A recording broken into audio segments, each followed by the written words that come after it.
Good morning, students. In the previous video, we have discussed chapter 4, the Mughal Empire in history, and in this video we will discuss about the chapter 4 also, the Mughal Empire. Chapter 4, the Mughal Empire.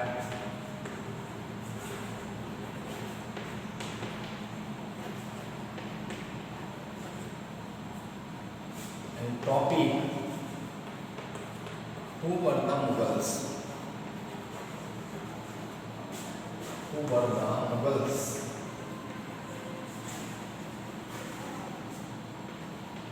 In this video, we will study about the Mughals. Who were the Mughals? Mughals whom? And from where they come to India? India में वो कहाँ से आए? And who formed the Mughal dynasty?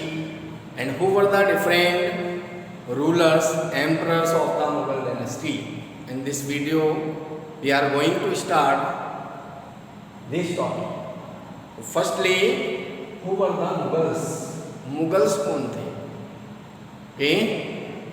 जो मुगल्स थे, वो Mughals कौन थे? जबकि जो मुगल्स थे वो अपने आप को मुगल या मंगोल कहलाना पसंद नहीं करते थे। इसके पीछे क्या रीज़न था, उसके बारे में हम डिस्कस करेंगे। ठीक है, अगर हम देखें तो मुगल्स जो थे वो टू लाइन एज के एंसेटर्स थे। ठीक है, यानी कि उनके जो एंसेटर्स थे, पूर्वज, एक मदर की साइड से और एक फादर की साइड से, ठीक है, एक ट्रिम्यूड एंसेट्री के थे, यानी उनके जो पूर्वज थे वो तिमूर लंग के पूर्वज थे। ठीक है, तो एक मुगल्स थे वो अपने फादर की साइड से जो थे वो तिमूर, यानी जो फादर साइड से थे,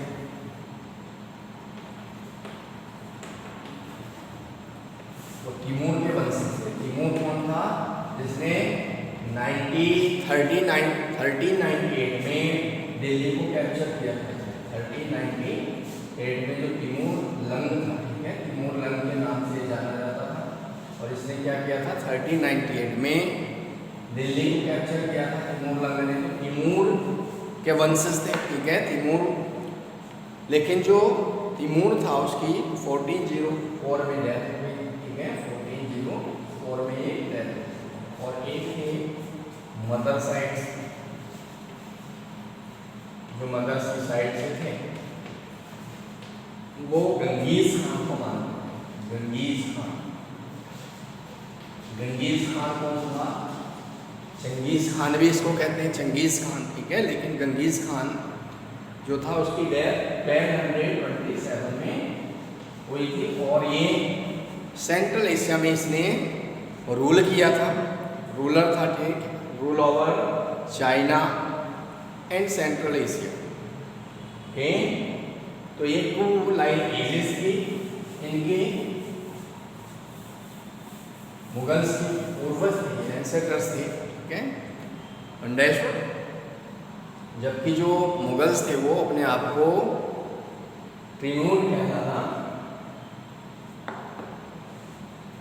पसंद नहीं करते थे। ठीक है, नाउ आपने देखा होगा इस चैप्टर में कि जो मुगल्स थे, ठीक है, वो अपनी तिमूर यानी तिमूर के वंश के होने के ऊपर वो अपने आप पर प्राउड करते थे, गर्व करते थे, और उनके साथ में बहुत सारी फोटोग्राफी वो कराते थे। ठीक है, क्योंकि वो अपने आप को पावरफुल मानते थे। क्लियर? क्योंकि तिमूर लंग ने दिल्ली को कैप्चर किया था 1398 में। ना मुगल मिलिट्री कैंपेन, मुगलों की किस तरह की मिलिट्री थी? मुगल मिलिट्री,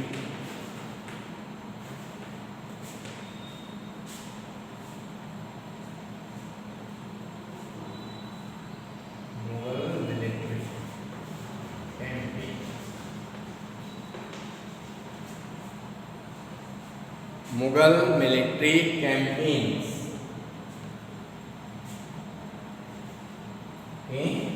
जो मुगल्स थे, they were very powerful military, and Babur use the first time तोप in the first battle of Panipat in 1526 में बाबर ने पहली बार तोप का यूज किया था फर्स्ट बैटल ऑफ पानीपत में, जिसमें उसने इब्राहिम लोदी को डिफीट किया था। जो लोदी वंश का लास्ट रूलर था इब्राहिम लोदी। ओके, तो देवर had a powerful army and military and there was the different rank in his army। Army में उनकी डिफरेंट रैंक होती थी, ठीक है, सूबेदार से लेकर और जो मिलिट्री जनरल होते थे, ठीक है, अंडरस्टूड। ये आज हमारा जो एडमिनिस्ट्रेटिव सिस्टम है, अगर हम देखें तो कहीं ना कहीं ये मुगलों से भी मैच करता है, क्योंकि ये सारा उस समय मुगलों ने भी अपने समय में अपने एम्पायर में सारा एडमिनिस्ट्रेटिव सिस्टम स्टार्ट किया था, ठीक है, किस तरह से प्रशासन करना है, उन्होंने सारा ये एक तरह से सिस्टम किया, तभी तो वो 150 ईयर्स से भी ज़्यादा अपने एम्पायर को चला पाए, अंडरस्टूड। क्योंकि जैसे कि एक इंडस्ट्री का मालिक होता है, ठीक है, वो इस तरह से अपने एडमिनिस्ट्रेशन को फ्रेम करता है कि वो कहीं पर भी रहे, लेकिन उसकी इनकम एक बार जब इंडस्ट्री सेटअप हो जाती है, ठीक है, उसकी इनकम रेगुलर होती रहती है, वो कहीं पर भी रहे, इंडिया से बाहर या इंडिया में किसी भी सिटी में, ठीक है। तो इसी तरह से मुगलों ने इस तरह के रूल्स बनाए, एडमिनिस्ट्रेटिव सिस्टम इस तरह से किया उन्होंने कि आने वाले समय में भी, उसके बाद भी, जबकि जो पहले रूलर्स थे वो चले गए, उनकी डेथ हो गई, उसके बाद भी ये एम्पायर 150 वर्ष तक, लगभग 150 ईयर्स तक सस्टेन करता रहा, चलता रहा। क्यों? क्योंकि उनकी जो एडमिनिस्ट्रेटिव सिस्टम था उनका वो बहुत ही पावरफुल था, ठीक है। आज भी हम बहुत सारे जो एडमिनिस्ट्रेटिव यूनिट्स हैं वो फॉलो करते हैं उस समय की बनाई हुई, जैसे कि सूबेदार, ठीक है, रैंक, मनसबदार, उन्होंने मनसबदारी सिस्टम स्टार्ट कराया, अंडरस्टूड। मनसबदार एक रैंक होती थी जो वो अपनी आर्मी में देते थे, अंडरस्टूड। तो इस तरह से उनकी मिलिट्री थी। नाउ अब पढ़ते हैं बाबर के बारे में। बाबर जो था, जब ये फरगना का ही रहने वाला था, फरगना सेंट्रल एशिया से यहाँ पर इंडिया में आया था। जब इब्राहिम लोदी को दिल्ली की गद्दी पर सुल्तान बनाया गया तो उसका जो भतीजा था, ठीक है, वो उससे जलता था, Daulat Khan Lodi, and he invited Babur को India to defeat the Ibrahim Lodi. उसी ने बाबर को इंडिया में इनवाइट किया था, दौलत खान लोदी ने, ठीक है, जिससे कि इब्राहिम लोदी को डिफीट किया जा सके। और इस तरह से फिर बाबर ने मुग़ल डायनेस्टी की स्टार्ट किया उसने मुग़ल डायनेस्टी को, ठीक है। उसके बाद फिर मुग़ल वंश की शुरुआत होती है 1526 से, और इस तरह से जब ये गद्दी पर बैठा तो इसकी एज केवल 12 ईयर्स थी बाबर, ठीक है। उसके बाद बाबर ने 12 ईयर्स की एज में ही फरगना की गद्दी पर ये बैठा, और वहाँ से फिर जो दूसरे इसके विरोधी थे, ठीक है, उस बेग, उन्होंने इसको यहाँ से फोर्स किया। काबुल को इसने 1504 में काबुल पर इसने सीज किया, और उसके बाद फिर सीधा 1526 में इसने इंडिया में आए, 1526 में, ओके। तभी से बाबर ने मुग़ल डायनेस्टी की स्टार्ट किया। और इसके बाद इन्होंने, अगर आप देखेंगे इस चैप्टर में, ठीक है, तो बहुत सारी आर्मी, वेल ट्रेंड आर्मी इनकी थी, एलिफेंट फोर्स सब इनकी आर्मी में थे। Now I will explain you the Mughal emperors, different Mughal emperors of the Mughal dynasty. Mughal emperors,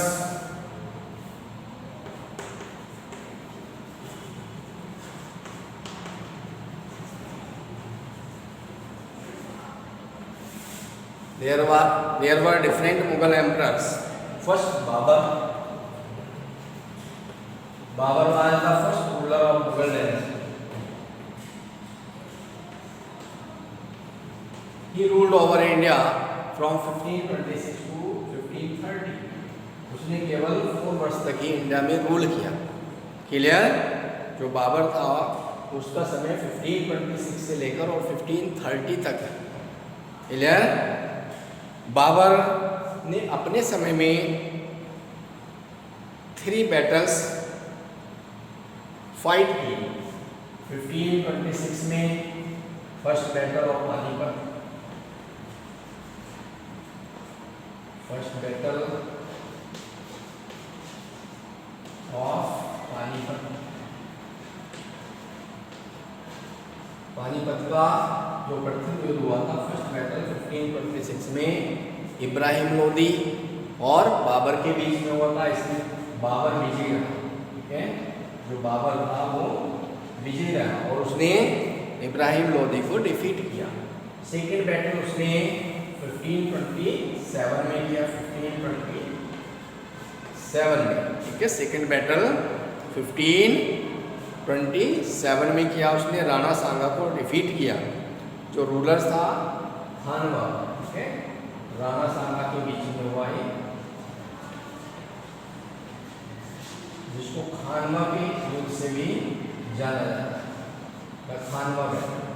and 1528 after 1 year 1528 उसने चंदेरी का युद्ध किया। 1528 में चंदेरी का युद्ध किया, ठीक है। चंदेरी के युद्ध में उसने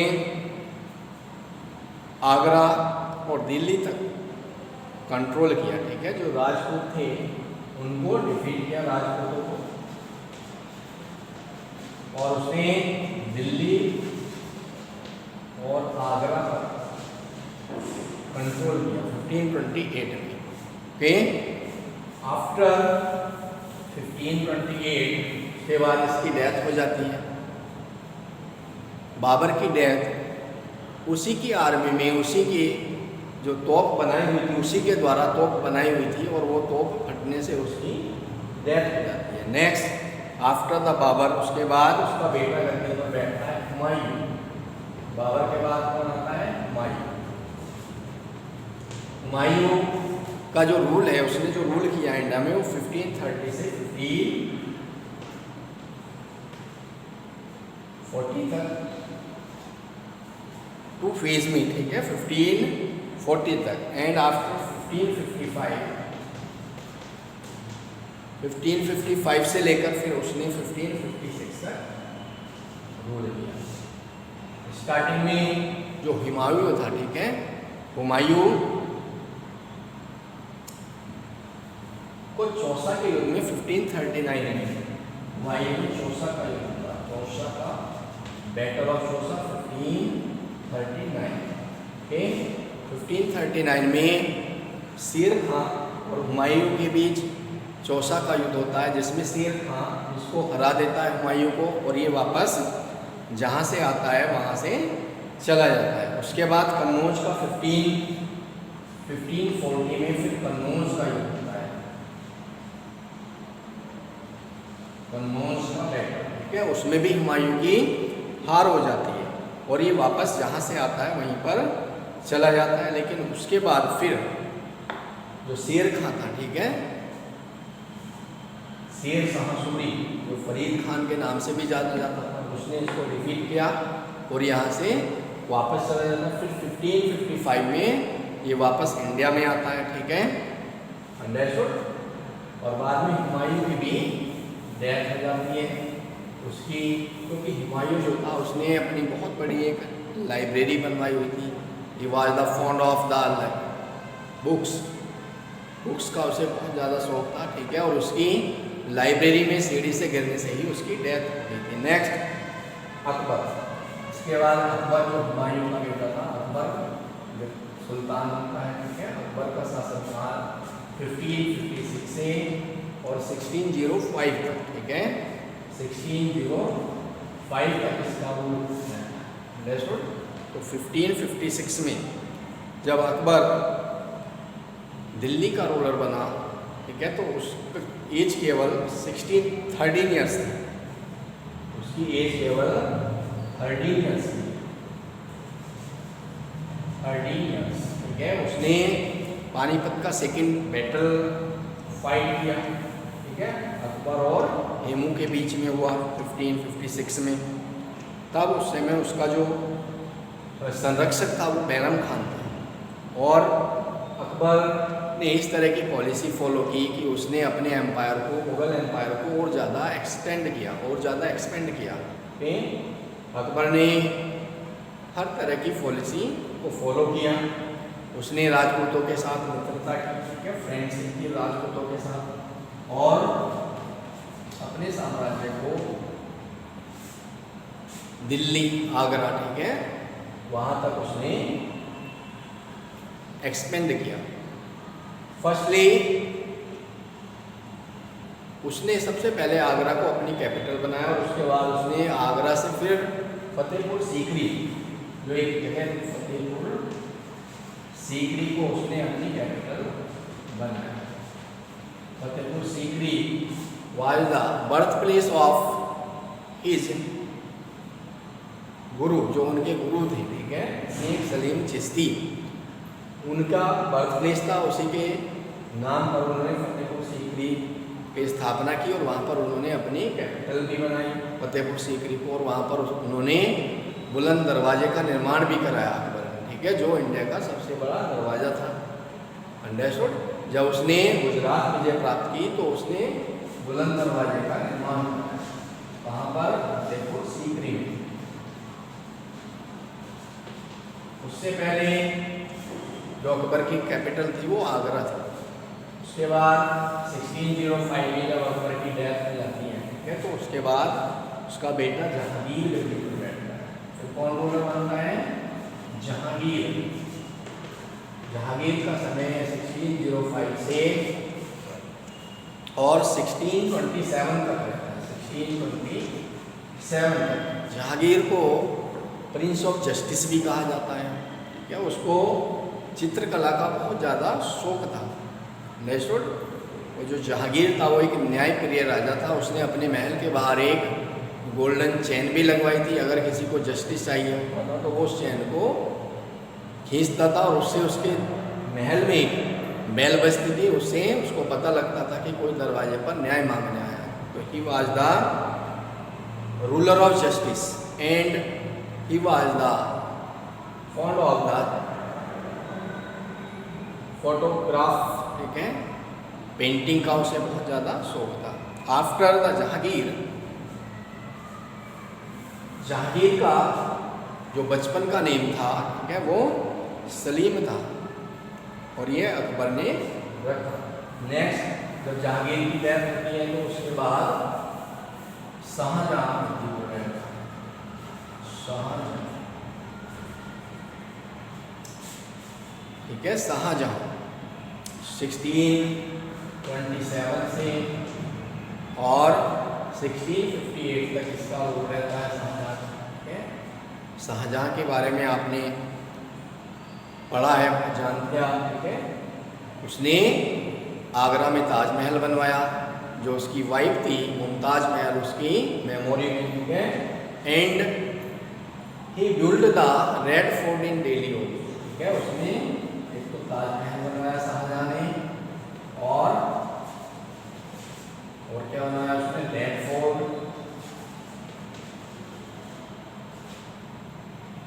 ठीक है। तो उसने पीकॉक थ्रोन भी शाहजहां ने बनवाया था, जिसको पीकॉक थ्रोन,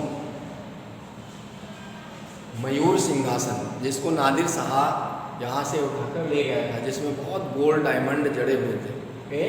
पीकॉक थ्रोन, तो ये बिल्डिंग्स इसने बनवाई थी शाहजहां ने। उसको प्रिंस ऑफ बिल्डर के नाम से भी जाना जाता है। Shahjahan known also the prince of builder, क्योंकि उसको बिल्डिंग बनवाने का बहुत ज़्यादा शौक था, ठीक है। उसने बहुत सुंदर सुंदर बिल्डिंग बनवाई। आज भी हमारे कंट्री में वो बिल्डिंग्स हैं, ठीक है, जिसमें जो वर्ल्ड के 7 वंडर हैं उसमें उनको इंक्लूड किया गया है। ताजमहल को आज भी जो दुनिया के 7 अजूबे या आश्चर्य हैं, ठीक है, 7 वंडर्स, उसमें ताजमहल का भी नाम है, जिसको शाहजहां ने ही बनवाया था, जो मुगल रूलर था उस समय। क्लियर? आफ्टर द शाहजहां जो लास्ट था इसमें औरंगजेब